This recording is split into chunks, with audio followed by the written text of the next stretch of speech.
The U.S. currently has some so-called anti-terror operations in some 85 countries around the world. It's just staggering what is being done in our name with our tax dollars, and there's no greater, compelling example of that than what's going on in Gaza today. And we are here to fight for the right of the American people to have actual choices in this election. The engine for social change has always been our social movements, but unless our social movements also challenge power, in my experience and my understanding of history, we don't go anywhere. And as Frederick Douglass said, power concedes nothing without a demand. It never has, and it never will.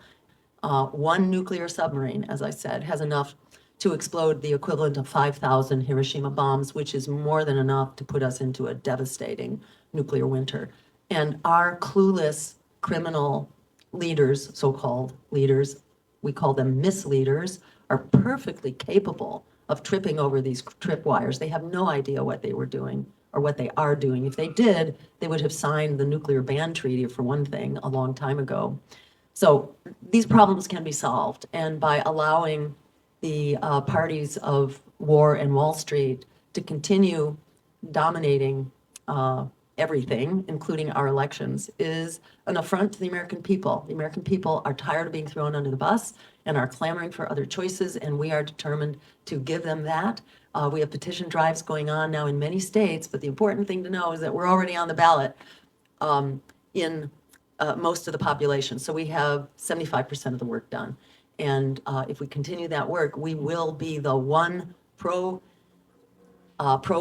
anti-war, anti-genocide climate emergency campaign on the ballot, when there are 3 pro-genocide, pro-war campaigns that will also be on the ballot. They could all split the pro-war vote, and we could wind up winning a 4-way race. I wouldn't rule it out. Don't let them tell you it's hopeless. It's only hopeless if we think it is. We have the power to prevail here if we decide to do it. So thank you for being here, and thank you for all your work to create a new day. Thanks a lot. Thank you everyone for being here, but especially thank you, Dr. Stein, for joining us here on KU's campus.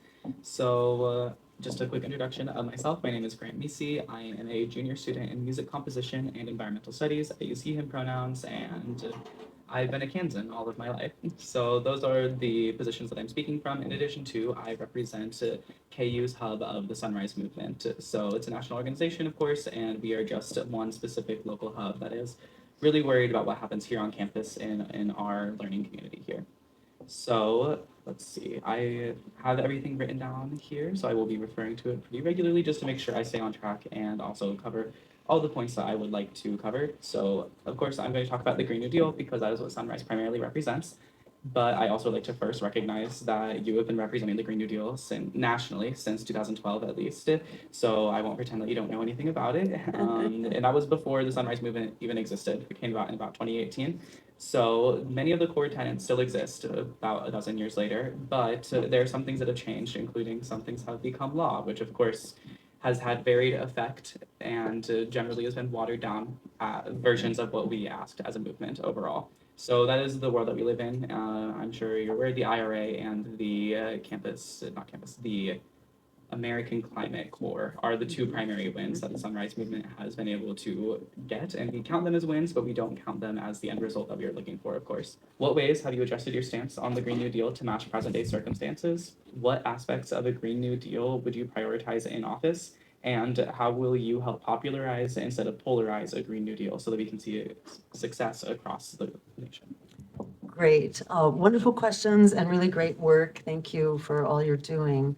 And let me just say that my concerns really are the ways in which environmental legislation gets hijacked to be kind of a corporate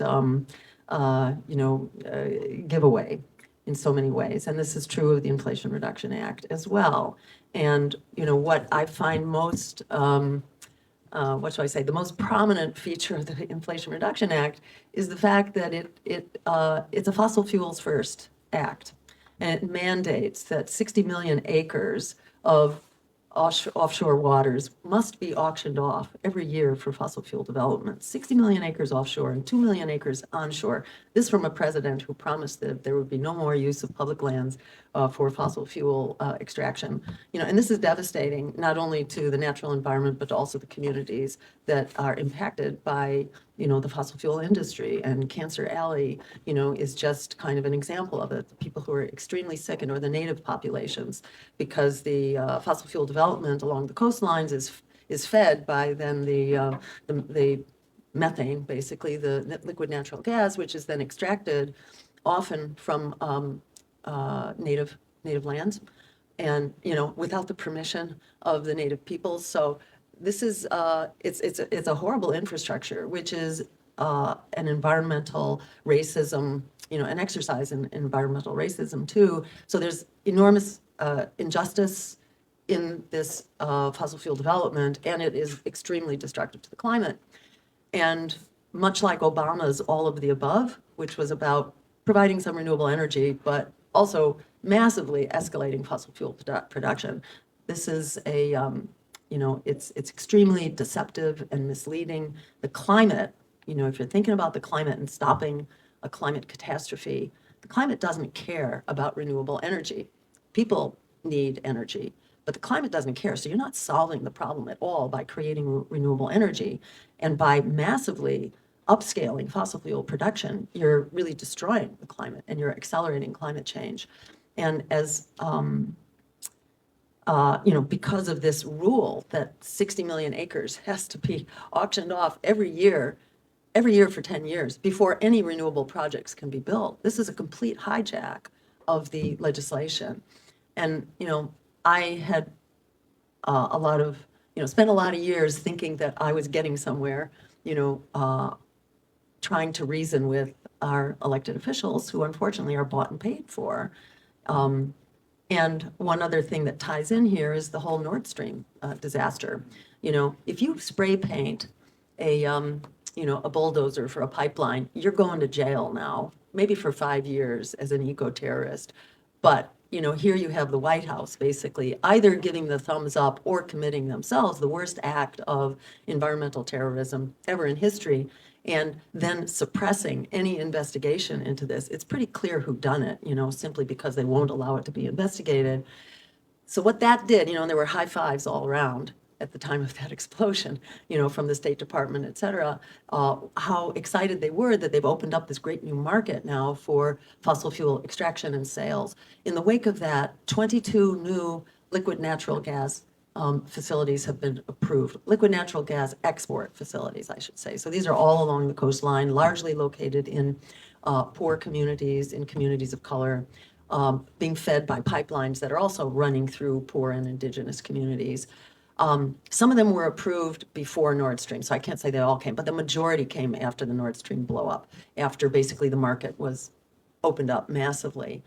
These 22 new liquid natural gas export facilities, according to the Sierra Club, this is the equivalent of 440 new coal plants, and it will knock back all environmental progress in terms of reducing fossil fuel production. It knocks it back to the year 2005.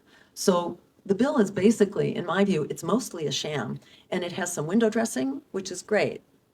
But for the most part, it doesn't either really provide renewable energy in a way that is useful at the community level, and it only exacerbates the fundamental problem, which is the promotion of fossil fuels.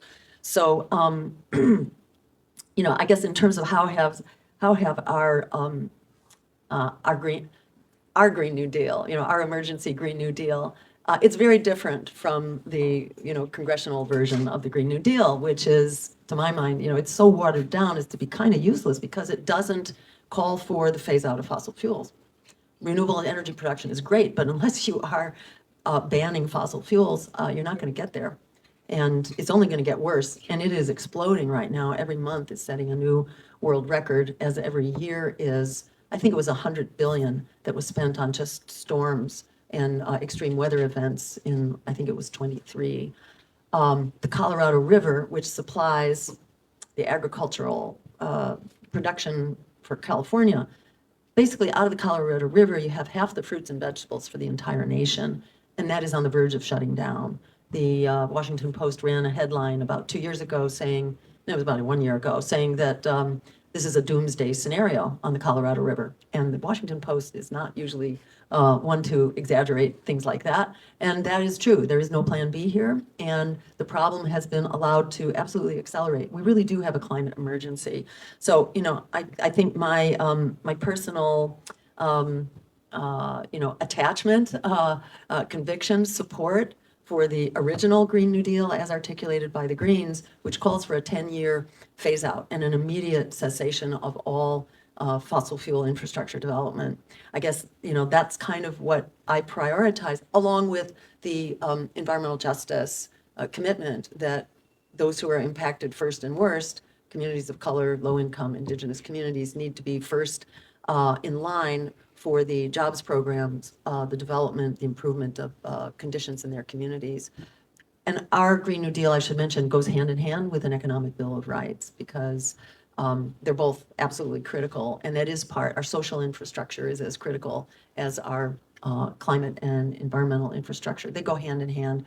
We call for a jobs guarantee for everyone, and those jobs can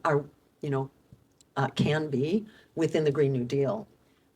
So that those jobs are weatherizing our homes, they're improving our homes, they're building new housing, which is energy efficient and, secure and economically diverse housing within the social housing framework, where you have housing that's built for people, not for profit, that creates the affordable housing, which is also needed as an emergency. We see creating jobs in healthcare with home health aides and nurses and doctors that are sufficient to meet the need. Likewise, home care, elder care, et cetera, child care. These are all essential social infrastructure too. So that's kind of within the purview of our Green New Deal. So again, to your questions, I guess I feel like things have only gotten worse. And they're getting worse rather quickly, which is why, I think it becomes more and more important for us to insist on what needs to be done. And if our ruling elites don't get it, then it's time to change who it is that's running our government. And our government cannot be run by not only war criminals, but also climate criminals, which they are. So, I was an activist long before I descended into the pit of political action. I worked for decades in clinical medicine, and then eventually I switched to political medicine because it's the mother of all illnesses that we got to fix if we're going to fix everything else that's literally killing us, and climate is one of those things. And in terms of what we will do, well, on day one, we declare a climate emergency, which not only allows us to stop in its tracks all fossil fuel development that involves the coastlines and perhaps some on the interior too. I'm not sure about that, but I am completely sure it will stop those 22 new liquid natural gas export facilities and the pipelines that feed them. So we basically shut down the environmental damage, which is being led by Joe Biden and the Democrats. They fearmonger about how terrible Donald Trump is for the climate. But Donald Trump hasn't done a thing that holds a candle to what the Democrats are actually doing. Under both Obama and under Biden, the U.S. achieved new heights in fossil fuel production. So they talk a good line, but I think it was Malcolm X who said that one is, this is paraphrasing, but this is kind of how I take it. One is a wolf in wolf's clothing. The other one is a wolf in sheep's clothing. But they're extremely dangerous. And maybe it's the sheep that's more dangerous because you don't know it's coming for you in so many words. So, I think it's really important. On day one, so we have a climate emergency. We declare the emergency. It stops the fossil fuel infrastructure development. And it also releases hundreds of billions of dollars to begin creating jobs where they are needed to meet social and economic needs at the same time that they are meeting our emergency climate needs. So I think that gets at your questions. Yes, thank you. Great. Okay. Thanks so much. If we want to take a few more minutes on this topic, does anybody else on the panel want to make a brief comment on the Green New Deal? I'll just comment briefly. Once again, Nick back, Revolutionary Blackout Network. And one of the reasons why I have a lot of respect for the Green Party compared to people who I call gardeners, who think they're environmentalists. If you're not focusing on the military, if you're not focusing on war, you are not being serious about the issue. You guys know the U.S. military is the largest polluter in human history. When you talk about the Nord Stream pipeline, one of the most devastating active environmental terrorism that we've seen. So we need a movement that centers that ideal, where it's just not asking ordinary working people to make sacrifices without looking at the institutions. I think that's the biggest thing. And honestly, I think a lot of Democrats trick people with how they talk about this issue because they will talk about how urgent the climate crisis is while they vote for $800 billion military packages. And I have to say it, AOC is one of them. Because what do you guys think is the climate impact for the Ukraine war? That is something that people in the movement need to understand. We need to put pressure on the institutions. When you look at the people who are most responsible for carbon emissions, we are looking at the top 1%. We're looking at the top 10%. So we need a movement that is centered on holding the power accountable instead of wagging your finger at what people using straws or whatever. I think we need to focus on the military, focus on giant industry and honestly the capitalist class that is most impacted by it, which I think is very centered in your message. And I wouldn't vote for anyone otherwise. So that's the only thing I want to add. Thanks, Nick. Okay, well, And can I? go ahead, Dr. Stein. Just to piggyback on that, people often ask, so where's the funding going to come for this? And we point out that the military budget needs to be cut by at least 50%, maybe 75%. But, we come up with $1 trillion. We come up with hundreds of billions of dollars at the blink of an eye without thinking about it. So those appropriations for the military budget need to be massively cut. The U.S. is spending the equivalent of the next 10 biggest military spenders altogether. And half of our military expenditures go straight into private corporations, the war profiteers, the war contractors. This is not stuff we need. This is stuff for which wars are created so that the dollars will keep flowing. So there's a lot of money to be recouped by cutting dangerous, excessive military expenditures. That's where a lot of the money comes from. And also by taxing the rich. Right now, Absolutely. the wealthy corporations used to pay the equivalent of 6% of GDP. So it was a substantial contribution to keeping the economy going. That has been cut from 6% down to 1% over the several decades since the Second World War. And that's just an example of it. The taxes for the rich have been cut by, often the cuts happen by the Republicans and then the Democrats make them permanent, They get passed as temporary measures that have a sunset date. And then, you can rely on the Democrat to do away with the sunset date. So that way they can still blame it on the Can I Republicans. add something to that point real quick? That's another point regarding the cost. We should never let these people gaslight us about the cost. There's been multiple studies that show if we don't do anything, the cost of repairing the environment, the cost to the economy, multiple economies, like many economies that rely on fishing, for example, a lot of these markets are in danger of ocean acidification. So when you look at the cost of the economy, it's actually going to cost more to do nothing, which is by design. Because when you learn how a lot of these people make their money, they make their money on disaster capitalism. So what they're doing right now, instead of fixing the problem, they privatizing water. Yeah. They make money on the fact that it costs more to fix the problems later. What we are advocating for is to solve the problems now so we don't spend the money later. But they want us to spend the money so they can profit off of it. Yeah, exactly. Thank you. All right, we're gonna move it along here. So next, we have Ella from Feminist Campus, and your topic is about the generational income gap, or you can characterize it as you. Yeah. Somewhat the generation gap, but I'm also mostly going to be talking about the lack of young people voting. So my name is Ella Huron. I am a sophomore. I'm studying political science, women, gender, sexuality studies, and journalism. So Dr. Stein, first I want to say thank you for being here today, especially after your activism last week at the WashU protests. It's very refreshing, as a college student, to see someone who seems like a real person and stands on her morals. So I really respect that, and I thank you for being here today. So the main issue that I'm going to be presenting is the lack of democratic participation among young voters and how it impacts policy decisions and representation. I'm going to kind of use a statistical analysis of college-age students and then discuss what I find to be relevant policy issues that I think will come up in this upcoming election. And then I'm going to give you the opportunity to suggest solutions and share how it relates to your platform. So looking at this upcoming election, I want to emphasize the perceived lack of political interest among young voters. Although youth voter turnout was higher in the 2020 election, the participation of 18 to 29-year-olds only averaged about 30%.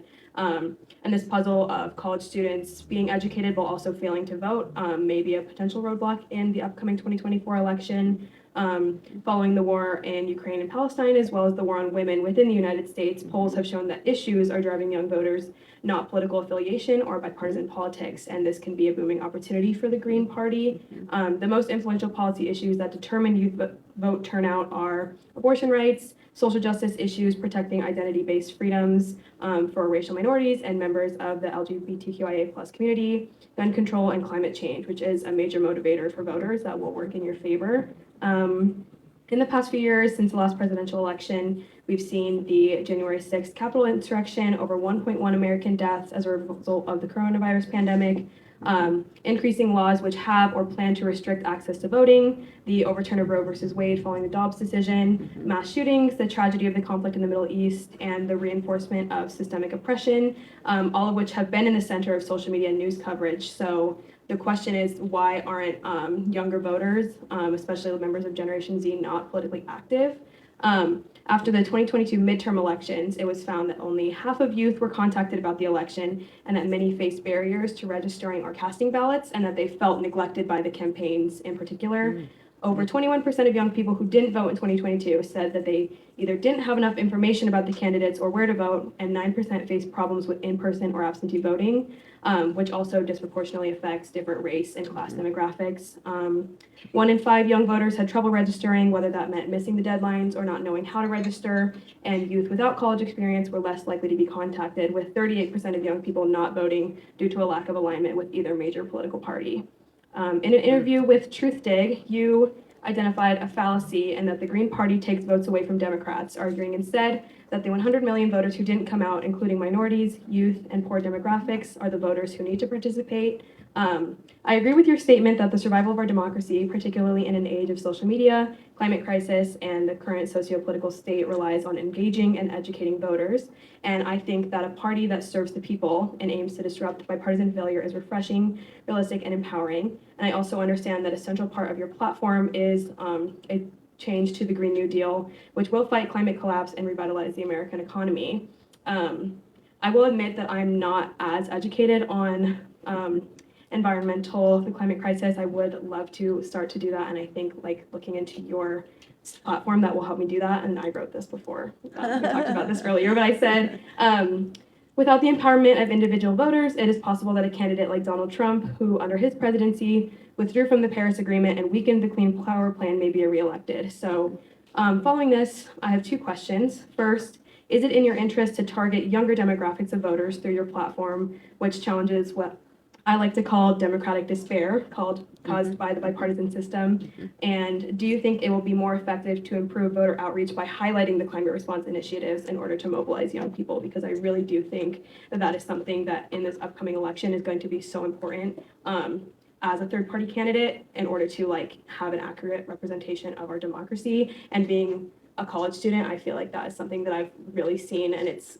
genuinely so confusing why people my age don't vote, because especially with social media and all of that being in the media constantly, it is like absolutely puzzling to me. So I would just love to know your opinion on how to get younger voters out there and participating in democracy. Awesome, great. So thank you so much, Ella. That was a really amazing analysis. I'd like to get a copy of your research on that. Yeah, no, those are really dynamite. That's really dynamite voter breakdown, and there's a game plan right there about what needs to be addressed. That's fabulous. And I really agree with you. I mean, I identify a lot with the skepticism and the cynicism out there towards politics as usual. This is the game plan of the political elite, is to suppress your knowledge of the political opposition. They don't want you to know because they know that they are sitting ducks. Their days are numbered. They've thrown people under the bus.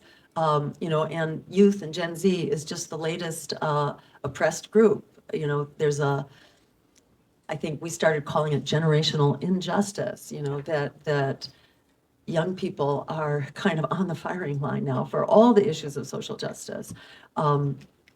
You can't afford the rent. You don't have the jobs to either pay the rent or to pay back your student loans. You're being dutiful citizens. You're going to school. You're incurring these debts.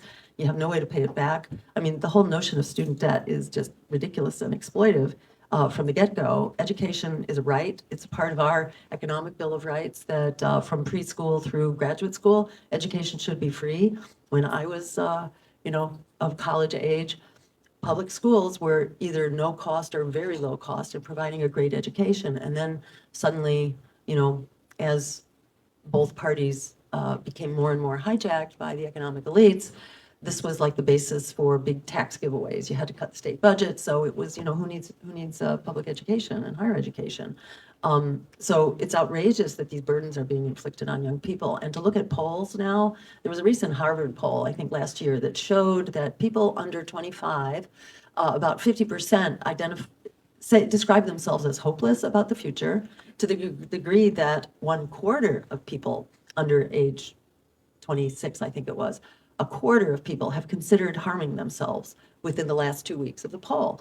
And in a way, it's no surprise because the younger generation has just become the latest demographic to exploit and to extract wealth and service and labor from.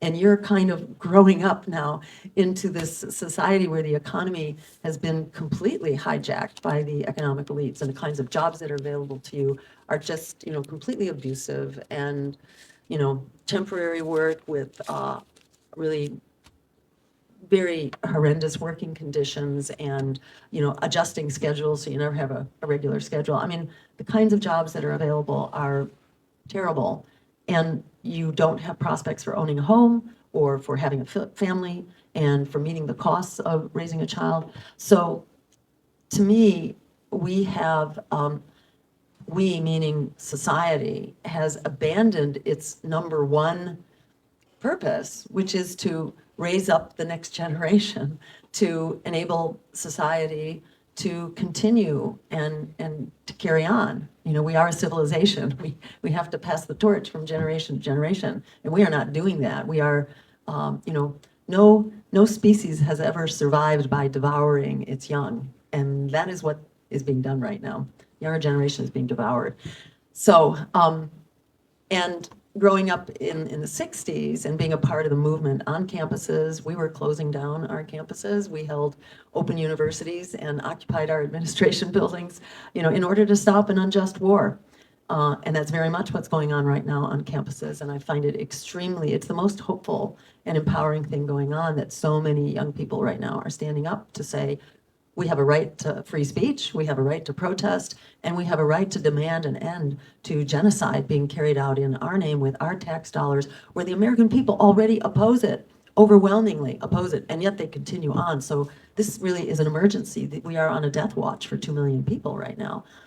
It's a miracle that they survive from day to day, and that there's not yet some outbreak of infectious disease and an epidemic that just wipes people out by the hundreds of thousands. That's begging to happen as Netanyahu prepares to launch, a ground invasion of Rafah, where people have been just squeezed cheek by jowl. It's astounding. We are watching the torture and murder of people, especially children, on an industrial scale.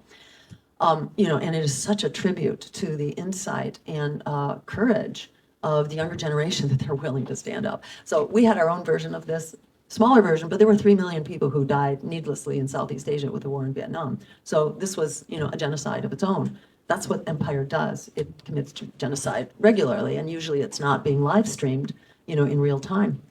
So it's just really wonderful that young people have the moral courage to stand up and say, this is not okay. And if the system can't change it, we are going to change the system. And I feel like that applies overall to the condition of young people right now, because whatever you look at, the lack of healthcare, the lack of housing, the lack of jobs, the lack of a future, and a climate crisis, which is exploding on your time, and expanding wars that are devouring our tax dollars and our resources. It's like, what about this is not, absolutely absurd. So it's wonderful that young people have a different vision and are willing to stand up for it. And I feel like The problem is not changing people's minds. The problem is getting the word out and letting people know that there is an ally. Because when people are drowning and a lifeline is thrown to you, you're going to grab that lifeline if you know it's really a lifeline and it's not a trap. People have been trained to think it's a trap. All the hope and change for Obama, for Bernie Sanders even, who then just kind of sheepdogged people back into the Democratic Party and endorsed business as usual with Hillary Clinton, who got assigned a useless position basically as head of the budget committee. It sounded like something, but it turned out to be nothing. So people are skeptical for very good reason, and they can smell a rat and they can smell when you're not a rat. And the question is, can you have contact? So we are really prioritizing support and contact for young people in every way that we can provide it. And, this is a big priority for us to get the word out. And let me say also about student debt, because there too, that's another way that young people are being so slammed and exploited. This, whatever it is, $1.4 trillion. Hey, we came up with $1 trillion for Wall Street, in the blink of an eye, against the expressed wishes of the American people when Wall Street crashed the economy. So we can come up with that money. It's also money that the government largely owes to itself. So there are 1,000 ways to cancel this debt. Joe Biden happened to choose the most vulnerable among them. So he was challenged in court, but there are other ways that this debt can be eliminated and future debt can be prevented by ensuring that public higher education is available for free. So I think when people hear that there actually is a politics of integrity out there which prioritizes them, I have no doubt that people will respond if we can get the word out. The way that the ruling elites prevent the word from getting out, they have a hijack on, and they've consolidated media, and kudos to independent media like the Revolutionary Blackout Network. So there are alternatives in the media right now. But when young people learn that there are options, and once we get past the ballot obstruction, it's by creating these horrific hurdles. It's like 10,000 in Missouri. I'm not sure what the requirement is in Kansas. Do you know, Nick? So Yeah, there's the petition we're doing to get you on the ballot. It's 5,000 valid signatures to get. That's Kansas, right? Yeah, and Okay. but that's only to get you on the ballot as a candidate. If we wanted to have in Kansas, the Green Party is not a recognized political party. In order to get on the ballot in Kansas as a party, we would have to collect over 20,000 valid signatures within 6 months. Yeah, that's really tough. It's Yeah. very difficult to do, and they will discount lots of signatures. So really, we need to get like at least 30,000, probably more like 35 or 40,000 Yeah. signatures. Yes. Very difficult to do. Right. So these are really prohibitive barriers to prevent people from having other choices, because the powers that be are very afraid that if they don't have a stranglehold on the process, that they're going to be knocked out, because they've really proven that, that they are not, well, should we say, they are of, by, and for wealthy corporations and military contractors and all that. They're not about everyday people. So all they can do, they cannot win in the, in a public debate, in a public forum, in the court of public opinion. It's hopeless. So they have to basically shut down debate and dialogue, which certainly the Democratic Party has really excelled at this now. They won't hold debates at all.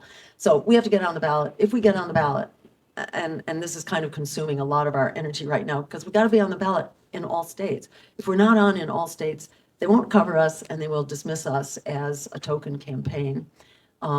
Because if you're not on the ballot in all states, it becomes much harder to actually win the Electoral College vote and to be a real contender and to truly challenge empire. So our first priority is to finish the ballot drives, and we are well on the way to doing that. We have 75% of the total burden of signatures already done by the different state Green parties who've maintained their ballot access. So, in Texas, for example, you would need hundreds of thousands of signatures.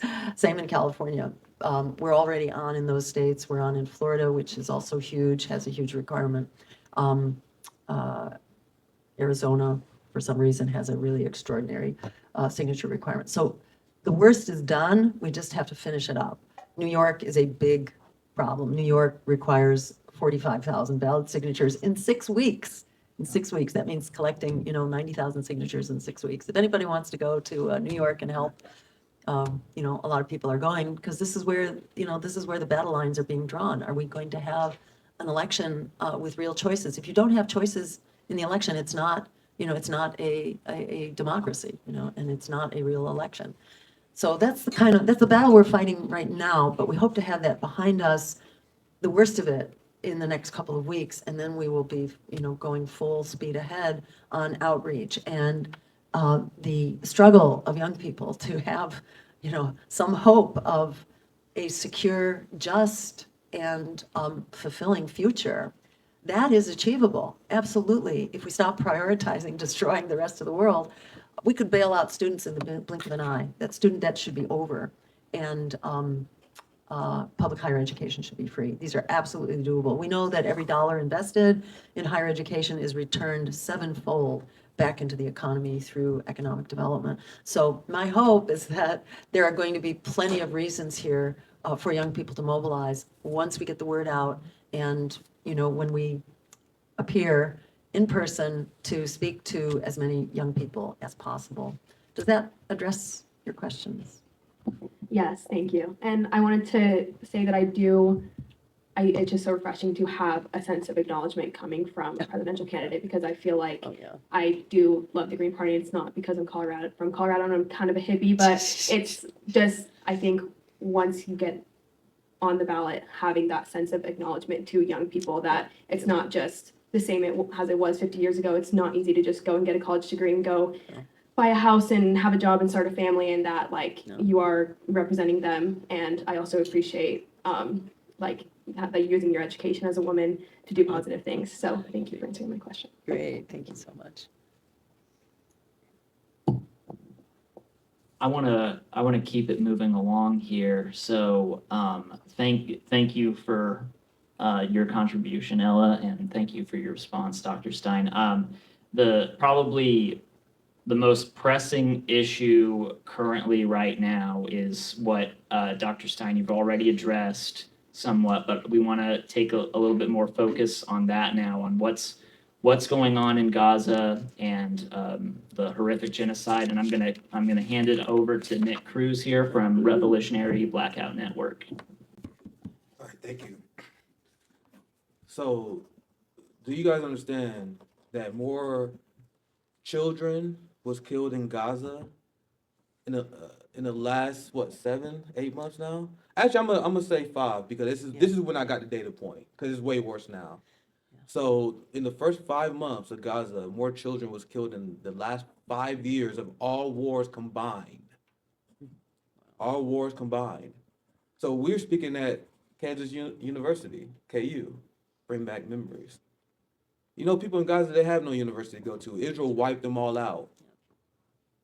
What was once considered off limits, hospitals. Barack Obama drone strike the hospital once, and they went on an apology tour for a week. Now you have in Gaza, Israel wipe out the entire medical infrastructure in Gaza. And we are living in a society that's pretending this is normal. We have the International Criminal Court. It's rumored that they are going to issue an arrest warrant on Benjamin Netanyahu. The response of the Biden administration and the United States government is to threaten the International Court of Justice with sanctions and throwing their weight to protect a genocidal regime. And as all this is happening, we have young people seeing how lawless our government is becoming, hitting the streets. And we are being met with a massive police state that is retaliating with massive force, and they also train with the IDF as well. Just what a coincidence. So we have the ruling class that is rebelling against the concept of international law. Do you want to know what I find to be beautiful in a way, since we're talking about something a little bit negative?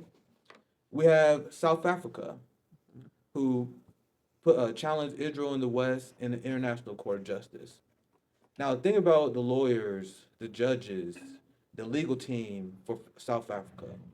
What did they grow up under? They grew up under apartheid, supported by the United States and the West, that was bankrolled and supported by Israel. So think about what's more inspiring than this. You have children that grew up under apartheid, under immense poverty and oppression, who then learned Western law. They learned the rules that the West created. They mastered the law. This is not the rules that they made. These are the rules that the Western imposed on the global South. They mastered the law, and now they took the West and Israel to court, and now that court found that they were plausibly committing a genocide. You want to know what the reaction of the United States was?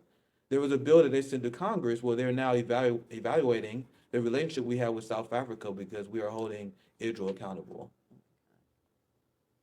So as they call students and young people who I have great admiration for, Gen Z is deeply motivational. Right now you have what is even called the liberal media calling these people terrorist sympathizers, as our entire ruling class is rebelling against the concept of international law, where they will say, well, Israel is justified in doing what they're doing because of October 7th. We can ignore the reports that came out that show that IDF murdered more Israeli citizens. We can ignore that. Let's bring up the fact that under international law, there is no exception for revenge. So even if we was to accept the arguments that you guys are making against Hamas, that does not give the United States and Israel the right to commit massive human rights violations and break international law. Collective punishment is a war crime.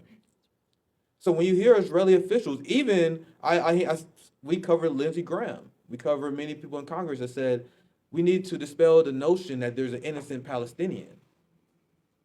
I want you guys to understand that when someone does that, they are advocating for terrorist ideology. And I know that you probably had a lot to say, so I'm gonna pass to you soon. But do you guys understand? I'm gonna put it like this: how will you guys define a terrorist? I've been begging people to use the words the way they're meant to be used. A terrorist is someone who believes that they should be able to have the right to take out the enemy without regards to international law. A terrorist is someone who believes they have the right to take out their enemy and there are no red lines. Now, I'm gonna ask you guys, have CNN, MSNBC, or anyone else ever defined what a terrorist is? So according to Israeli logic, because of October 7th, they have the right to bomb hospitals, they have the right to bomb schools, they have the right to put military-aged men in concentration camps where they are now suffering right now, all because they suffer October 7th. This alone is a war crime. Using starvation as a tool of war is a war crime.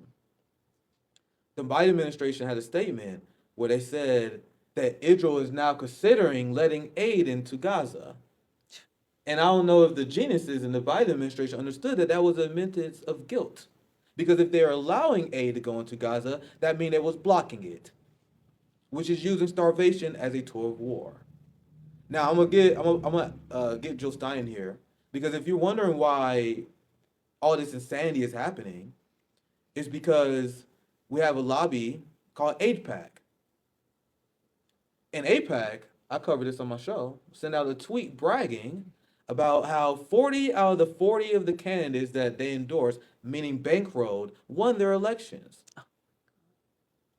And now we know studies show in the United States, you can predict an election at around a 97 to 98% success rate based on who's raised the most money. Very great democracy that we have here. So what the AIPAC and what a lot of these billionaires do, they bankroll pro-Israeli, pro-genocide candidates, and they have completely taken over our Congress, every single last one of them, including people who pretend to be progressive, like John Fetterman, who was taking hundreds of thousands of dollars from AIPAC. So I would love to hear from Jill Stein, because what I want to direct to you is, what is the biggest challenge regarding challenging this AIPAC and this Zionist lobby? And that just scratches the surface, because we are just talking about AIPAC. We're not talking about individual donors. I know the name they don't want you to say, George Soros. You guys know that he donated $128 million in the last election? He's a Zionist. He supports the genocide in Gaza. And I know George Soros pays way more than everyone else. But if you look at the top 10, Zionist, Zionist, Zionist, and Zionist. So how do we address this hijacking of our democracy, Stein? Thank you for your patience. Great, thank you for your really powerful commentary, and I loved what you had to say about the kind of the ironic justice now of South Africa, growing up under apartheid, now upholding, international law as they were taught as good students of Western law. There are just so many ironies here that it is South Africa that is holding the apartheid of today to account. That's really so inspirational. I see in many ways the genocide in Gaza as the tip of the iceberg of US empire, and Ronald Reagan's Secretary of Defense, Caspar Weinberger, kind of summarized it in the 1980s when he said, Israel is the unsinkable battleship of the United States in the Middle East.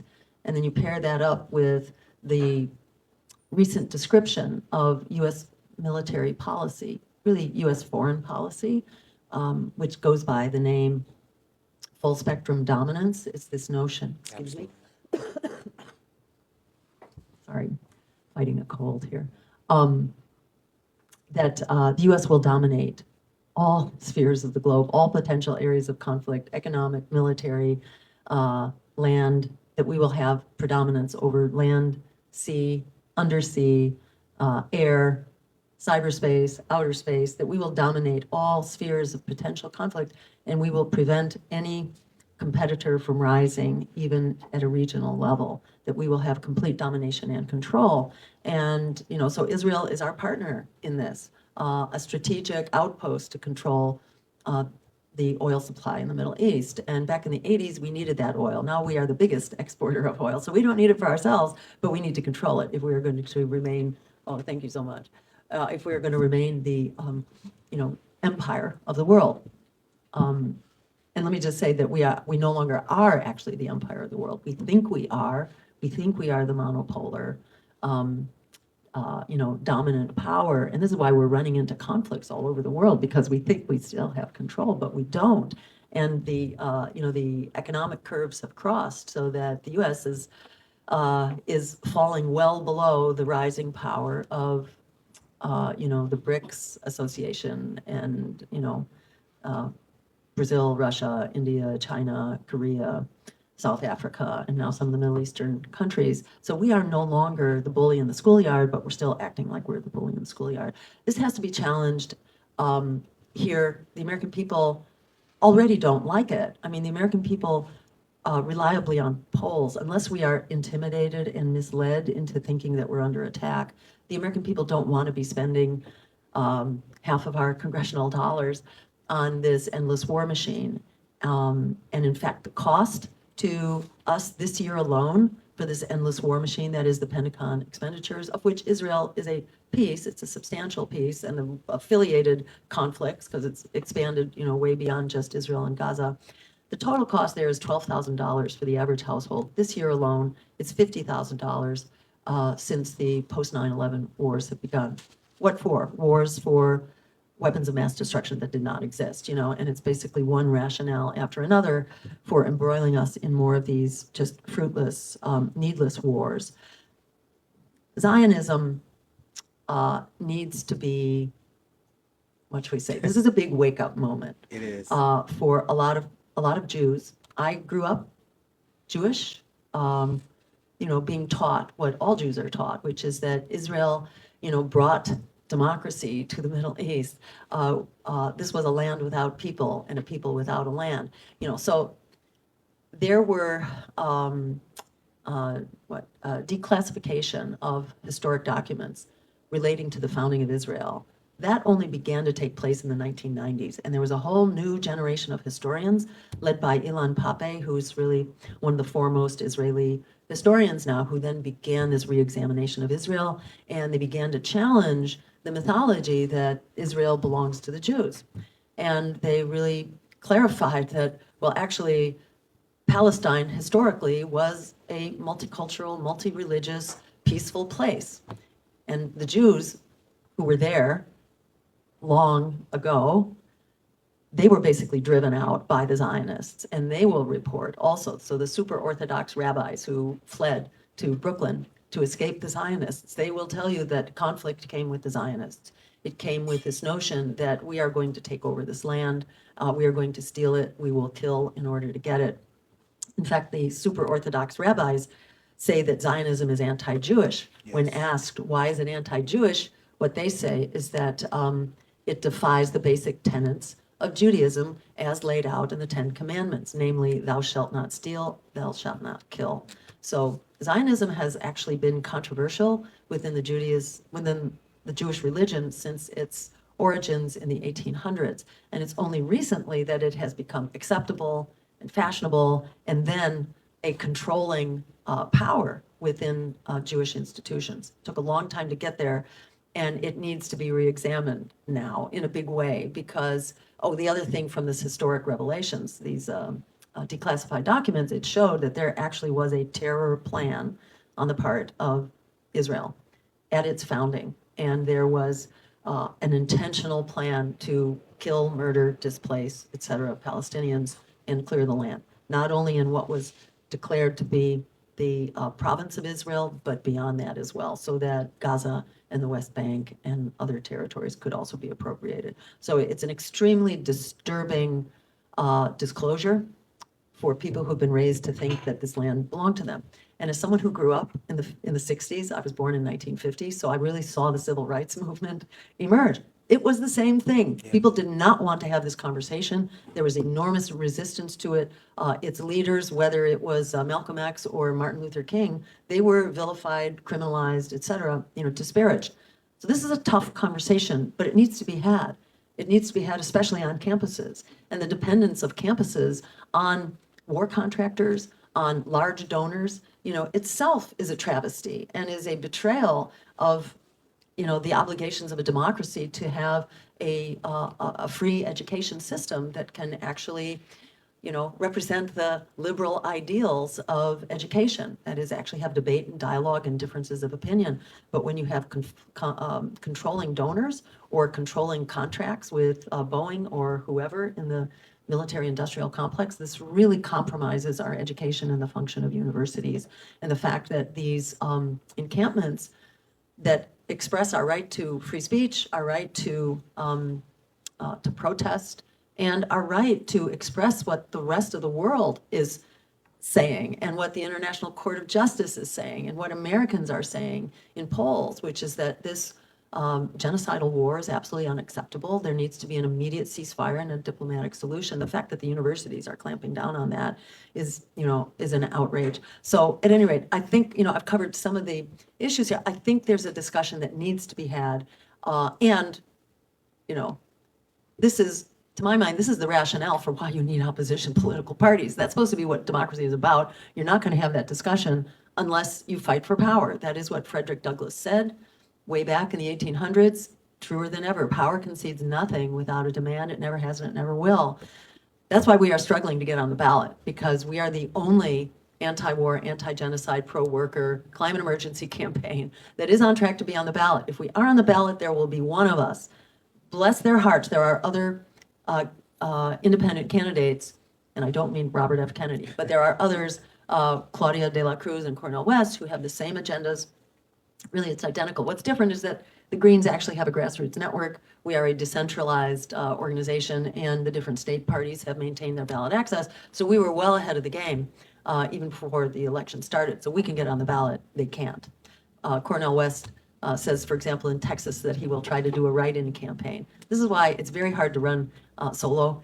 You actually need people who have fought this battle many times to learn how to fight it, because unfortunately, or it will be unfortunate news when Dr. West learns that you can't do a write-in campaign in Texas. You can write somebody in, but it won't get counted. A write-in campaign doesn't work in Texas. You actually need to be on the ballot in Texas. So that's just an example of why the other campaigns are not going to get on. The Claudia de la Cruz will get on. They do have a grassroots network. They will get on in some states. It's mostly the smaller states. So you're not going to have enough momentum to actually challenge power unless you're pretty much on every state, especially the big ones. So we are the only campaign that can do that.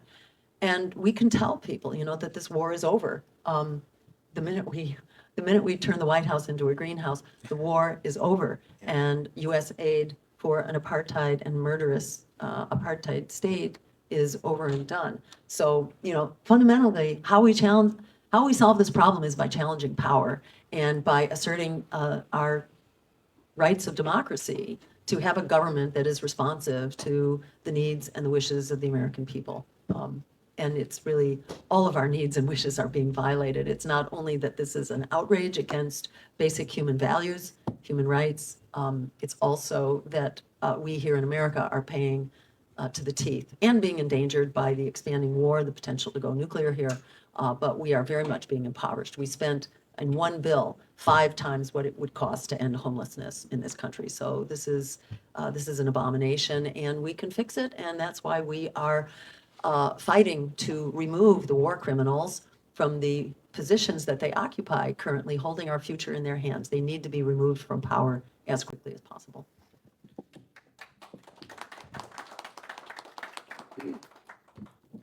If you don't mind, Oh, I just want to please. add something else regarding Zionism, because I love the bravery you're showing by taking that on head on, because if it's something that's been a weakness on the left, Yes. this is a moment for us to educate people on this issue. America, despite what you hear on corporate media, is way behind on this. Like when you look around the world, the world population has turned against Israel a very, very long time ago. It's through authoritarianism and the veto power of the United States. That's the only thing keeping Israel safe. Yeah. Now let's talk about Zionism. I'll be real quick. I know we limit on time, but let's talk about Zionism and what it means. The idea of Zionism was to create self-determination for the Jewish people, to create a Jewish state. The idea of Zionism was that the ideology and the practice of Zionism will help keep Jewish people safe. How well is that going? Yeah, not at all. So Zionism enables the worst form of anti-Semitism that we can see. Because what they tell people is that all Jews is loyal to the state of Israel. So you have Israel that then commits massive war crimes in the name of Judaism. So if you're someone who's not as well informed as many people here, and they tie Judaism and Jewish people with what the state is doing, that is what leads to anti-Semitism. You want to know what also leads to anti-Semitism? When you have a Catholic, our president is Catholic. Our president, Joe Biden, who is a Catholic, called the students who are protesting against Israel a bunch of anti-Semites. That's essentially what he said. Now let's think about how ridiculous this is. A large amount of those students that are protesting are Jewish. Now let's sit back and analyze what just happened here. We had a Catholic that told a bunch of Jewish people that they are anti-Semitic because they didn't support the Catholic sending bombs to the fascist Jewish people to bomb Muslims and Christians in the Holy Land. Does that make sense at face value when it's explained like that? So what does this lead to? This leads to a situation where Jewish people have their freedom of speech essentially removed, because a lot of Jewish people who oppose, they are peace-loving people, because Judaism does not equal Zionism. So they oppose the state of Israel and the apartheid state of Israel, and then they are economically retaliated against. They are smeared, and this is repeated even in the corporate news. They are called self-hating Jews. They are attacked. They are fired for their jobs, despite being Jewish, because they are, the implication is that they are Jewish people that are secretly helping terrorists. Do you guys see how this ideology don't only make Jewish people physically less safe, but it leads to them having decreased rights, the lack of freedom of speech? And I'm not even going to the pressures that they face within the community. So supporting Zionism is the highest form of anti-Semitism. I don't know if you have anything else you want to comment on it, but I love that you speak out on it, because it's a very insidious ideology that because of pressure, and because of the authoritarianism of Zionism, where they weaponize capital. We've seen stories of teachers being fired. This is not new, guys. We're seeing people in professions. I know a lot of people in my personal life that have been fired for speaking up against the genocide. This is the definition of authoritarianism. We're seeing the authoritarian tendencies of capital at play. But anyway, I know we're low on time, so you guys know me. I can run on this all day, so I'll pass it to you guys. Yeah, no, I love everything that you said, and it reminds me of what I feel like as a Jew. Every time someone says that opposing genocide is anti-Semitic. What is that saying? If opposing genocide is anti-Semitic, like these encampments that are opposing genocide, they're anti-Semitic. What that says is that supporting genocide is Jewish. That it's Jewish to support genocide. When you say that it is anti-Semitic to oppose genocide, that to me is the most anti-Semitic thing anybody could possibly say. And so it feels like it's time for us to sit down and kind of come into the 21st century about what Zionism is, because what many of us were taught as Jews, what we grew up believing, our hope for the future. You know, I grew up after the Holocaust. My grandparents had fled pogroms in Eastern Europe. My grandfather's name was Israel before the state was named, but there was a lot of family identification with this project. And I never quite understood it myself, to tell you the truth, but there was a lot of Zionism around me. And you know, it was like a rude awakening that, oh my God, it isn't like this. This is the land of milk and honey. I don't know if you remember the song, but this was a song celebrating Israel. This is the land of milk and honey. This is the, I don't remember how the next line goes, but you know, it was a lovely, captivating song about what a wonderful place the kibbutz is and how wonderful Israel is. And to like start learning that it's not that, you know, and that there was all this intentional destruction and murder and assaults on villages, and you know, I don't know all the details of it yet myself. I haven't had time to kind of study that part of history on the fly here, but it's there, and you know, the more I look into it, kind of the more really compelling it is. And I would share the name Ilan Pepe, who was the you know, Miko Peled would also give you another version of this, sort of summarizing it. Miko Peled, the author, who is the son of one of the leading generals with the founding of the State of Israel, who also began to kind of help re-educate people, or educate people, I guess, because there was so much false information that was used to support the unsinkable battleship of the U.S. in the Middle East. And it's a foundational pillar for the excesses of empire. And another like final comment on this is that the U.S., as Gaza goes, we all go, because Gaza is where the torture and murder of children on an industrial scale is being normalized. It's where international law is being dismantled. For us to allow this to happen has enormous implications for all of us for the future. The alternative to international law is the law of the jungle. You know, the US calls it a rules-based order, but it's the rules that they make up day by day. It's not written down, it hasn't been, you know, arrived at through any consensus process. But international law, there was a lot of care and thought put into it. It's not perfect, especially the UN, which badly needs major, you know, major surgery on the UN. But international law is a body of law. Otherwise, it really is the law of the jungle, and the US is no longer the dominant power. So if we don't want to be abused and really beat up on the world stage, it's time to get with the program and, you know, improve international law. But we got to start with where we are. We can't just be the bully in the china shop, especially when we're no longer, you know, the bully here or I should say the bully in the schoolyard. We can't pretend to be that anymore. Thank you. Thank you, Dr. Stein. We're gonna open it up for questions from the audience. I do want to ask one thing though, because I don't think we quite touched on it yet. And if you would like to comment on this or tell the story, because about what happened in St. Louis just a few days ago. Sure. Yeah. Oh yeah.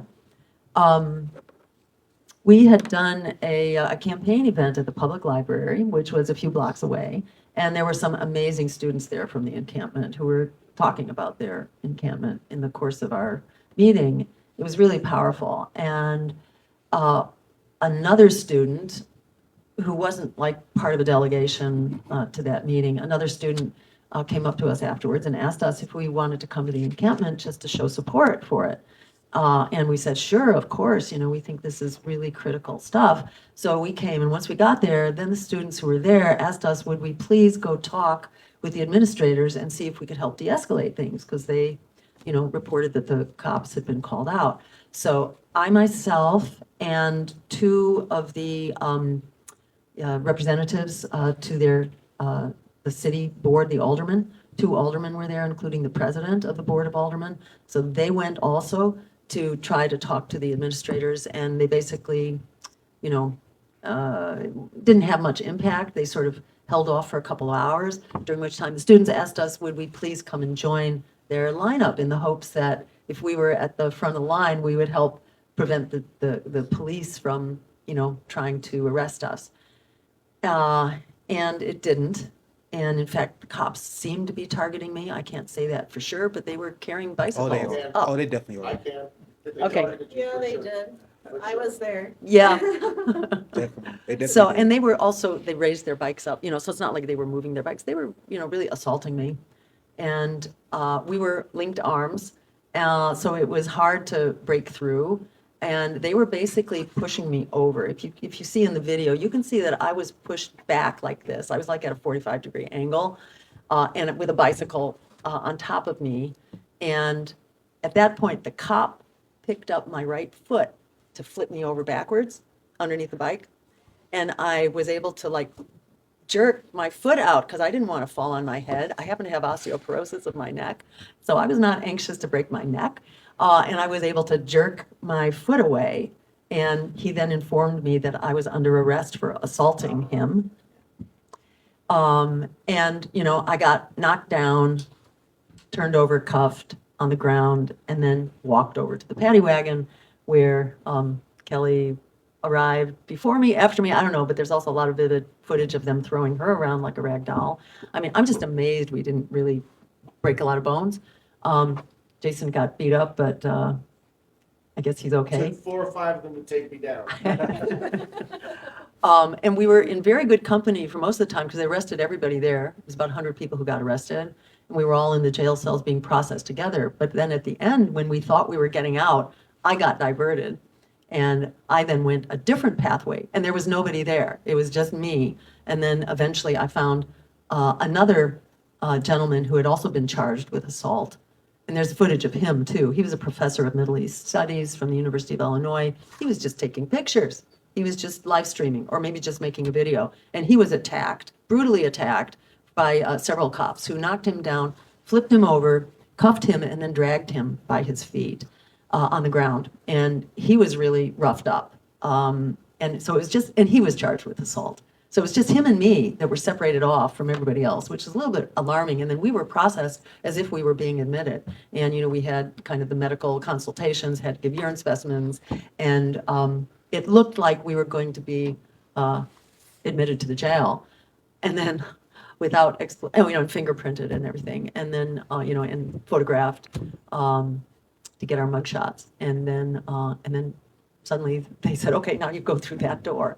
And that door was like how to get outside. And they gave our belongings. They took our, earrings and necklace. They collected everything from us. And I don't think that was done with everybody else. You guys didn't, yeah. So that was done with us like we were going to jail. And then, yeah, it certainly seemed that way. Definitely Yeah, is because we intimidation. identified ourselves. The students asked us to intercede on their behalf. Yeah, so they knew who we were, and the Yeah. cops knew who we were. Yeah. And, we were trying to appeal to them. We told them, we're live streaming this to the world right now. You're on a presidential candidate platform. Are you going to do this, in front of the eyes of the world? And yes, they were. And they wanted to make us pay. And so I'm now facing assault charges. I can't believe they will hold up. They're just so ludicrous because there it is, it's on live film. And to my mind, this is why we cannot just sort of be passive here. This is fascism. We don't need to wait for Donald Trump, for fascism to arrive. There is no greater, trademark of fascism than committing genocide, and Joe Biden has, been leading the charge on genocide. So fascism is here by every indicator. It's, within our police forces that are being trained by the IDF or the IOF, the Israeli Occupation Forces. This is really a pretty scary situation, and I just have so much respect and admiration for the young people who are really putting themselves and their futures and their careers and their education on the line. And, this takes me back to the 1960s and then the 1970s. And this is a continuing battle. The empire and oligarchy are inseparable. In the words of Martin Luther King, this is the triple evil of militarism, materialism, and racism. Materialism being predatory capitalism. You know, the three are joined at the hip. But it's a perfect storm right now to challenge that empire that is destroying our future. It's clear what our trajectory is right now. The chickens have come home to roost long since, and the war machine, has turned on us. And it's really important to fight it off because it doesn't have the numbers. It doesn't have the moral authority. It does not have American values. As Alice Walker said, the biggest way people give up power is by not knowing we have it to start with. We do have power, and this is the time to assert that power. The oligarchy has appointed, 2 zombie candidates to represent it. And that is really appropriate. You have zombie political parties represented by zombie candidates that the public abhors. It's as if this is, a perfect scenario right now for challenging power and for unifying the principled opposition for people, planet, and peace over profit. And that's what our campaign represents. There couldn't be a better time to stand up and fight back and demand the future that we deserve, a future that works for all of us here in America and around the world. Our futures are really inseparable. So it's time to stand up. We have nothing to lose but our chains. Thank you.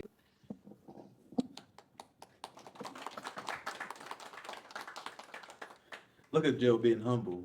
Look at Joe being humble. You ever seen these white liberals that put Black Lives Matter in their profile? Palestinian flag, now they're doing activism. Oh, yeah. You know what we asked for at Revolutionary Blackout? What's the greatest act of allyship? Is actually putting your body on the line. So Jill being real humble right now, but we need 1,000 Jills.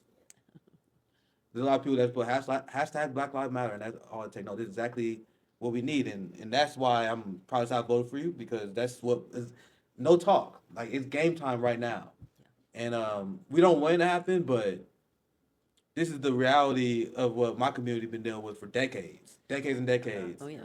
Yeah. And seeing, especially someone like Dr. Jill Stein, like, in a sane society, do you guys realize the headline run everywhere? Rival to President Joe Biden arrested for opposing his genocide. That's the main story for at least a week in a sane society. Yeah. So, but that said, you've been very humble, because it cannot be understated how brave that is to put your body out on the line, especially as someone who's challenging genocide, Joe himself. So, much respect to you, and I appreciate that. So. Thank you so much. Thanks.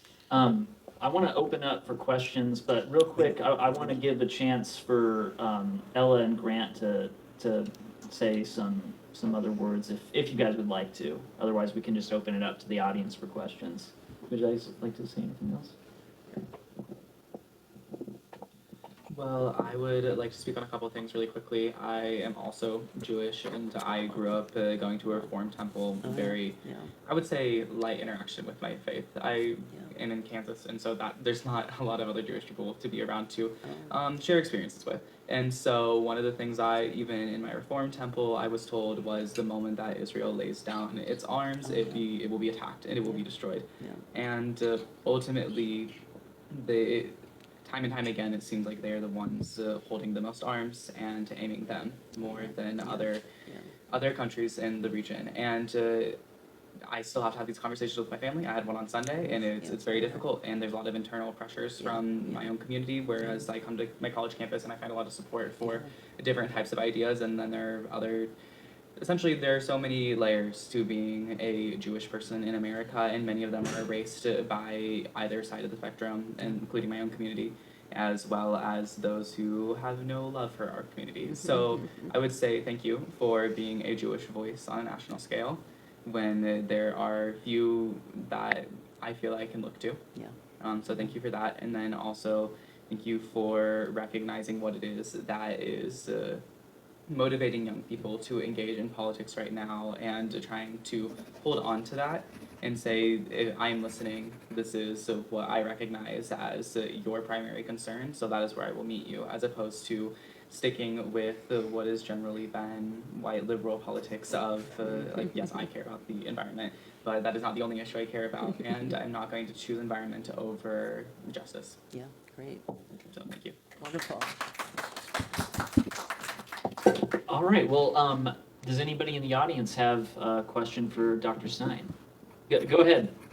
Hi, I'm Nick. Nice to formally meet you. I voted for you in 2016 and All I'm very right. excited to do so again. Oh, thank you. And before I ask my questions, I just wanted to say, as badass as your arrest story was, it's made that much cooler with the detail that you apparently tapped into Ultra Instinct to evade police catastrophic I appreciate that damage, so reference. very impressive. I have 4 questions. I'm going to keep them very succinct. I'm so sorry. But so first off, for me, I feel like the lie kind of at the heart of our capitalist system is this idea of every company or interest or profit-based motive is based on this premise that infinite growth can happen on a planet with finite resources. That's something that I've just personally concluded is both insane and also just kind of by design destined to collapse and fail at some point, which is why I've ultimately come to the conclusion that degrowth as a societal goal makes a lot more sense, and I wanted to know if that was compatible with your vision of climate policy. My second question, this one's a bit convoluted, but to me, the idea of people's unwillingness to vote third party is like the idea of, I don't know if you're familiar with the Monty Hall paradox. There was a game show, let's make a deal, door number 1, door number 2, door number 3. There's a fabulous prize between one door and gag gifts behind the other. Contestant picks a door, host who has objective measure of where all the items are, displays another door that a gag gift is behind. It gives the audience member a chance to switch choices or stay with the original one. Even though there's countless mathematical models that show that you're statistically more likely to win by switching, people overwhelmingly stick with their original choice. Part of the psychological reasoning behind it that people have concluded is because there's 2 things in effect. The bandwagon effect, where people just double down on their initial choice, even if they get compelling evidence that switching would be better for them overall. And then also the concept of loss aversion, that people are more scared to lose something than they are excited to try to win something. And I think that this is kind of an apt metaphor too, if only because I feel like people in power right now, the media, the political parties, have a very clear objective understanding of what the world of possibilities are, but through obfuscation or fear, manipulate people into making choices on their terms rather than people's own. And I just wanted to know if you had considered any other psychological barriers that stop otherwise good people from making a choice that would benefit them, like voting third party. My third question is, I really want you to get into the debate stage. I know that the threshold to do that is 15% in national average polling. Me, since I became an adult, I have never been polled for anything political in my life. I wanted to know if you were aware of any proactive steps that anyone could make to be considered in those polls, if you're aware of any. And then finally, my final question is, of all the libel and slander and thought-terminating cliches that people peddle endlessly to try to make people not listen to or support or vote for you, which do you personally find to be the funniest? Okay, those are really great questions. You know, the issue of infinite growth and, you know, degrowth. You know, absolutely, this is true. You know, you can't infinitely grow the economy or anything on a finite planet. And exactly what form that is going to take, I don't know. And I'm actually not aware of how that's been integrated into the Green New Deal yet, except to say that, you know, conservation and efficiency are really the primary tool, and also kind of re-examining, you know, how our lives work. And, you know, we need to get places by, you know, physical, actual, you know, walking and biking and things like that, that are way more energy efficient, and they're really good for our health and really good for air quality and all that. So there are efficiencies that we can use, and whether you call it degrowth or whether you just call it conservation and efficiency, it's a question. But there's also this related question about what is it that gives value to our lives? You know, is it by having more and more material things, or is it by having richer, you know, relationships? And, you know, to my mind, art and culture and music and dance are really critical, and it's like the glue of society that's been lost here in the shuffle. And in my experience, and also watching the movements over the course of my lifetime, it's really kind of the arts that glue us together and that really solidify our communities. And I think I see that as really part and parcel of this vacuousness that, you know, our cultural spaces have been hijacked by corporations now, and we don't have places for community, for artistic self-expression and artistic community connection. So I see that very much as kind of the answer to this desire for infinite expansion and wealth.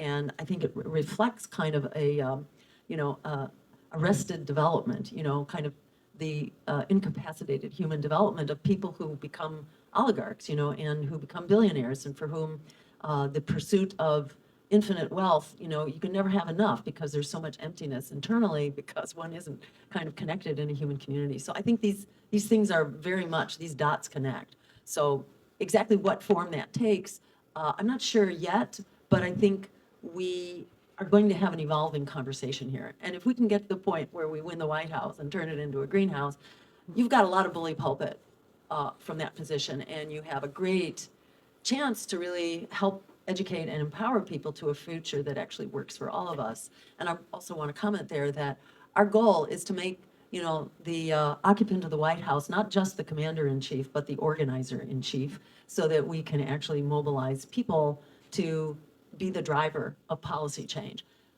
We won't have it. I mean, we have some great candidates, and I want to recognize Jason Call over there, our campaign manager, who is a congressional candidate in Washington's 2nd District, and Kelly Merrill, also our deputy campaign manager, who's not a candidate, but I want to just call out Kelly as well.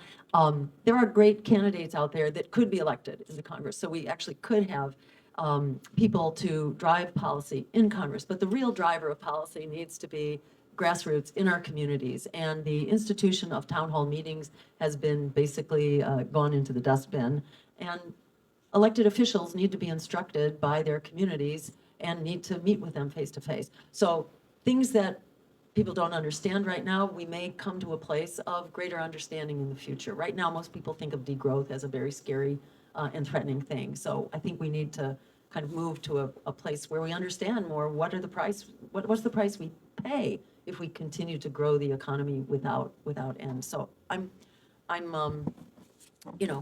see this as a continuing conversation with a lot of potential here for the right thing to happen. On third-party voting, yeah, I mean, in my experience, fear has so much to do with why people won't vote third parties, and they get very manipulated. If we had ranked choice voting or proportional representation, this issue of the split vote and having some unintended consequence or supposedly throwing away your vote, to my mind, those are all really mythologies, because most third-party votes come from people who otherwise won't vote at all. They're staying home. So this is all about empowering people. But yeah, it's hard to overcome it. And the question is, how much of a crisis does it take to overcome that kind of fear-mongering?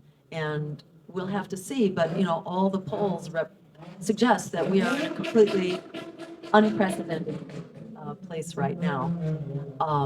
And that there's a real potential to overcome that, especially if we have 3 candidates dividing the pro-war vote. If you have a 4-candidate race, the race can be won with as little as 26% of the popular vote.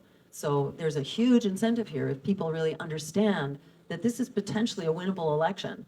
There are many ways to win the day, even if you don't win the White House. You have to get started at some point. And from that benefit alone, I think it's, there's every reason to stand up and make our demands politically.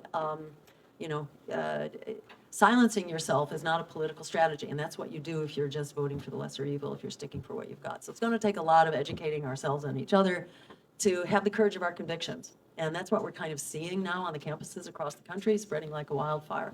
So it remains to be seen, but, to my mind, it's a reason to get out and mobilize, because if we don't shoot for it, if we don't aim for what's possible, then we can be sure we're going to stay on this trajectory towards self-destruction, which is clearly where we are right now.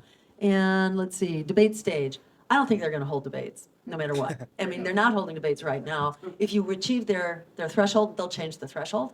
So, we challenged RFK to debate on Israel, and of course he's declining. So I'm not hopeful, but, Free and Equal, which is a kind of alternative organization, they are holding debates right now. And it's mostly libertarians, Greens, and socialists that are having that debate. And that's a really interesting debate and a great format. It doesn't get a lot of attention, but it's there and it's happening, and you can go check them out at freeandequal.org, I think. And I don't remember, was there another question? What's, of all the lies that people Oh. sort of spread about you all the time, which one do you think is the most common? It's hard to say. I guess, I think people who fall victim to the Russian asset smear, I find extremely entertaining and sad, kind of sad for those people who are so victimized by this propaganda of powerlessness, this propaganda that tells you you can't think for yourself, you have to be good little boys and girls and just keep voting for more of the same. And here are all the, the fake concocted smear campaigns that tell you why you have to do it. So hopefully, I mean, they've cried wolf here so many times, and I've run for office enough that I don't think they're going to come up with anything new here. So hopefully it will all go into the dustbin, and we'll get past it, into an entirely different new chapter of history whose time has come. So thank you. Thanks very much. Just to entertain you a little bit for a second, we did get a question from some guy who ran as a progressive Democrat for Congress some years past, commented on our Twitter post to promote this event, asking if Putin would be zooming in. He is not, but just an example of that. And if Tell he him his did, checks we'd like ask he him to does. stop bombing Ukraine. Yeah. You know? Yeah. And who knows whether he's zooming in or not? Yeah. Yes, Go. I'm sorry, I missed most of this talk, but I'm wondering about, does anyone know if anyone is using depleted uranium shells in Ukraine? They talked about it a lot early in Iraq, and 22 years ago. And I was amazed, I think they think it's not a biological, a chemical, or a nuclear weapon. I think it's all three, but I think by definitions, they somehow convinced themselves that it's conventional weapons. And because I just got reminded today, I heard something that I tend to believe, Ukraine now is the most heavily mined part of the world with landmines and stuff in the ocean, I think. And cluster munitions as well, I think, are also being used in Ukraine. Are they using? That's my depleted impression. uranium? I believe I did read that depleted uranium is also being sent to Ukraine. I'm not sure. Do They're you using, know? I did a video. They're using uranium tank shells. Yeah. That stays in the. Yeah. I think that's what you guys are talking Yep, about. yep. Yeah, that's. Right. I think They you are guys- using yeah, that, yes. Yeah, that's my impression. I mean, it's outrageous what's going on in Ukraine in the name of defending democracy. It's disastrous. I mean, to my mind, that's exactly why these war criminals need to be removed from power. They don't have a clue about the danger of nuclear weapons either. They're extremely casual about nuclear weapons and about the potential for them to be used. I mean, they talk about Hiroshima-sized nuclear weapons as now conventional small-grade nukes, and they are small compared to the size of some nukes right now. But, 100,000, 200,000 people just wiped out like that in a moment. That's a conventional weapon. This is a small-grade nuclear exchange. Yeah, I mean, it's a war crime, just the way that they talk and think. They should not be in positions of responsibility. They literally say, they would say this out in the open. They would say, "Isn't it great that we have a way to fight Russia without American soldiers dying?" Yeah. They just say this on TV. So they just sacrifice the entire generation of Ukrainians for a war that can't be won. Yeah. So they also claim that Ukraine has to join NATO because if they join NATO, Ukraine would be safe. It was safer before you guys try to join NATO. Oh, yeah. You guys see how they tell you guys stuff that don't make sense, Oh, yeah. but people just repeat it. Oh, Yeah. Any other questions from the audience? Yeah, go ahead, Ken. Other than college campuses and the turmoil that rightfully so that's caused there, where is the bullhorn Uh-huh. that we can utilize? I know we have Democracy Now!, Pacifica Radio, and a few others, but really we're out of the mainstream of communication with the masses. So, just to be clear, the masses now widely reject mainstream media. In fact, a poll last year showed that the majority of Americans now believe that mainstream media is purposefully misleading you and lying to you. So it doesn't, to my mind, it's not such a big deal that mainstream media is not covering us. And eventually they will, and they have started covering us now a little bit. By the way, recent polls, we just saw a poll which was done before the protest at WashU, and this was a poll in Wisconsin where we're now at 8%, and among people under 30, we are at 22%. Is that right, Jason? I think it's 22%. We are at 22% with people under 30 Yeah. in Wisconsin, and 18% at people 30 to 44. Wow. We are also at 10% among women and 8% across the board. And Wisconsin, spent a couple days in Wisconsin, got a little bit of coverage. We get pretty good coverage from local media, I have to say, when we actually go places, even the mainstream channels that are local. So word is getting out. So this is like even prior to any mainstream media coverage. And what I was gonna say, note that this was before we got arrested. Yeah, So- right, which is where we've had most of our mainstream media coverage. So even before we got arrested, there has been a really rising tide. And Bernie Sanders in 2016, he was bumping along at 2 and 3% for much of his primary before he broke out of it. So this is all still very consistent with, with a pathway that could potentially lead to the White House. RFK proved the principle that you don't need mainstream media in order to break through. There's so much independent media now, the likes of Revolutionary Blackout Network and many others that are willing, and ready and they've begun to start talking now. So absolutely, this is, it's entirely doable. We don't really need mainstream media. They're kind of struggling to survive right now because they've sort of lost their base. They're aging out. Their base is aging out too. So it's a very fluid media environment. Unfortunately, they're going to take down TikTok by, giving it an American owner, probably some billionaire who will, impose his own form of censorship on it. So this is unfortunate, and it's a moving target, and we just have to keep fighting, but knowing that word gets out, and we have to keep pushing. Yeah, since I'm in journalism, I guess I can answer this. Yeah. If it makes you feel a little bit better, just piggybacking on what Jill Stein is going through right now, and this is probably the only time that you will ever catch me celebrating people being laid off.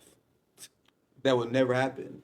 But we are seeing mass layoffs That's right. in among print media, the Washington Post, CNN. Once again, I'm pro worker. I never ever cheer people being laid off until now, because these people are stenographers, propagandists of the highest order, and they lost the faith of the American people for a reason. So now what we're seeing something truly incredible happen. Now to get to the positive part, we're seeing a rise in what I call the golden age of journalism.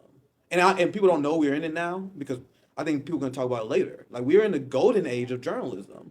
Before corporate media and corporate conglomerates took over and destroyed journalism, journalism used to be a working class profession. I am happily, I'm a very humble working class journalist. I feel like a lot of people don't have no idea how much. Do you guys know Rachel Maddow made $50,000 every time you see her in a chair? Journalists used to be ordinary working class people. Now we've seen that return with subscription models because of YouTube streaming. And now that rendered a lot of these corporate media heads irrelevant. I can't get laid off. I have thousands of people who follow my work and will continue to follow my work. The person who is hired at New York Times, when they are laid off, they're done.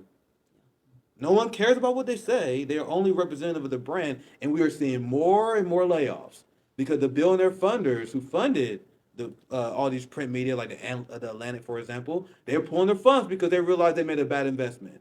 And this is only a great thing, guys. The people freak out about this, but we are creating a system of meritocracy, where the only way you can grow subscribers, the only way that RBN even exists, if I have integrity. Yeah. If I tell people the truth. If you get caught lying, you're done. If you lose if you lose the faith of the people, you're done. With the corporate media, they never care about that because they had donors. Now we are people funded, and now that's making an era of journalism that's holding government accountable, which lead to more awareness on Israel and Palestine, will lead to more protests. So hopefully that gives you guys more optimism, because the old school culture where only the ruling class controlled the narrative, I think those days are done. But I'll pass it back to Shannon. Thanks for that. Thank you. Yeah.